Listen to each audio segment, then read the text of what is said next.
Bonjour, Dongo, le conseiller, l'agripreneur et le promoteur agricole. Ici, on parle d'agrobusiness, on parle surtout des différentes techniques de culture qu'il faut vraiment maîtriser pour réussir vos différents projets agricoles. Alors, on va continuer, on va terminer aujourd'hui cette formation sur le chou. On va passer à la récolte. Je pense qu'on a expliqué en long et en large toutes les étapes qu'il faut maîtriser du début jusqu'à la fin. Nous sommes maintenant à la fin. Je pense que nous sommes au moment où la satisfaction va vraiment prendre le dessus, parce que je crois fermement qu'on a pu atteindre notre objectif, celui de réussir notre culture après avoir fini de respecter tout ce qu'il faut vraiment respecter pour pouvoir atteindre nos différents objectifs bien précis. Alors, on va parler maintenant de la récolte. N'oubliez pas, hein, il y a quand même certaines choses qu'il faut maîtriser aussi au niveau de la récolte pour mieux conserver. Ça vaut quand même le coup de continuer cette vidéo jusqu'à la fin, parce que c'est très important de connaître tout ce qu'il faut connaître. Il faut effectivement pour pouvoir mieux conserver ce que votre souffrance, pour pouvoir vraiment récolter et de jouir réellement de votre souffrance. C'est très important.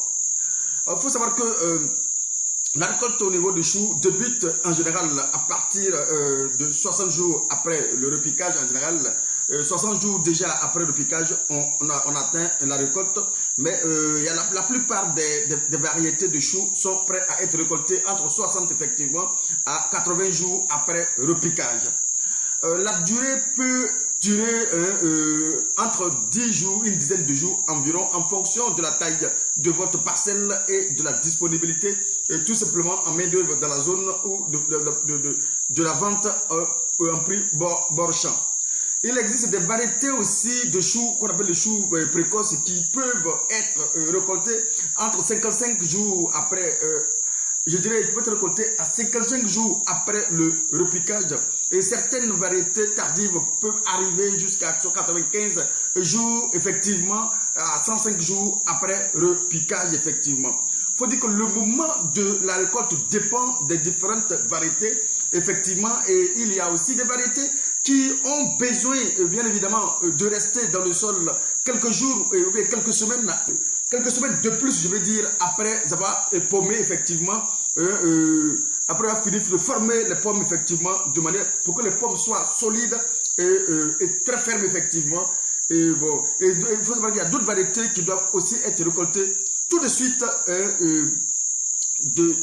après la maturité, au risque de voir des éclatements. C'est très important de souligner le mot éclatement, parce que le plus souvent, lorsque vous ne prenez pas soin de récolter ces variétés de choux à temps, vous allez voir que très vite, ces choux vont s'éclater. C'est en l'occurrence le cacacross, le tropicacross que nous cultivons ici en Côte d'Ivoire, qui ne tarde pas effectivement à s'éclater, bien évidemment.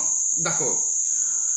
Alors, il y a à la récolte des plantes pour certaines variétés. Bon, en fait, ce qui est conseillé d'ailleurs à la récolte, il faut quand même arracher carrément la plante avec les feuilles et les racines, pour éviter les repousses, et surtout pour éviter que les résidus de maladies qui peuvent rester dans ces plants-là peuvent rester pour attaquer les cultures à venir. Il faut les arracher carrément, et pourquoi pas trouver un moyen pour les neutraliser et les éliminer carrément de la parcelle. C'est pourquoi certaines personnes essaient d'arracher à la récolte, d'arracher effectivement les racines en même temps, les tiges en même temps avec les racines, pour éviter de laisser les séquelles de maladies pour les cultures à venir, pour ceux qui veulent faire des rotations de culture.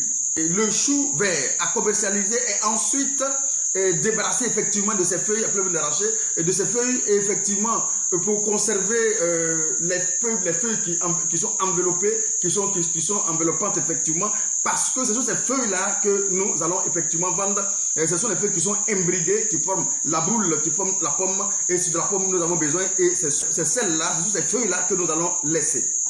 Alors il faut savoir que le chou, les choux sont conditionnés dans des bacs et PVC bien sûr, ou des filets qui vont peser environ 25 à 30 kilos, pour éviter que ce soit trop lourd pour ceux qui vont porter, pour éviter de les endommager, parce que quand c'est trop lourd, ils vont vraiment agresser ces pommes-là. Du coup, ça va diminuer la qualité de nos différentes pommes.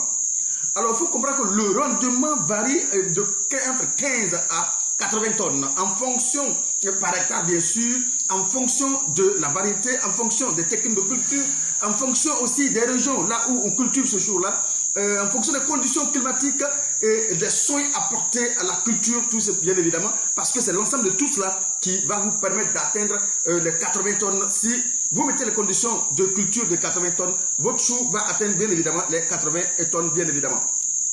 Alors, il faut savoir que le chou vert est une denrée périssable, bien sûr, il faut le reconnaître, et difficile, bien évidemment, à conserver. Le seul moyen de conserver, de conservation rationnelle est une chambre, effectivement, froide, qui va être de 0 degré Celsius, avec 75% d'humidité moyenne, effectivement, qui va mettre le chou dans ces conditions de conservation pendant quelques semaines, quelques mois, pendant tout au plus 3 mois, tout au plus, effectivement.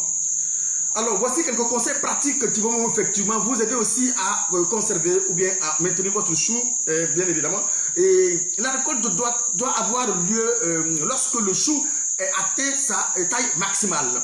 Alors, il faut savoir effectivement apprécier le chou, et lorsque le chou a atteint sa taille maximale, il y a aussi au toucher. Il y a le toucher qui va nous permettre effectivement de savoir si le chou a atteint sa taille maximale. Parce que quand on appuie le chou, et la pression qu'on met sur le chou ne doit pas laisser le sentiment de voir que le chou est en train de rentrer. Alors, on ne va pas sentir le vent à l'intérieur du chou. Et quand le chou est bien dur, bien ferme, on sait qu'on dit en ce moment-là, le chou est arrivé à maturité pour être récolté. Alors, il faut savoir effectivement que le chou est prêt à être récolté, doit être ferme et bien formé et bien paumé. Alors du coup, on peut le sentir en exerçant, comme je le dis, une forte pression sur la pomme avec des doigts tous, bien évidemment. Il faut vérifier la fermeté du chou très régulièrement.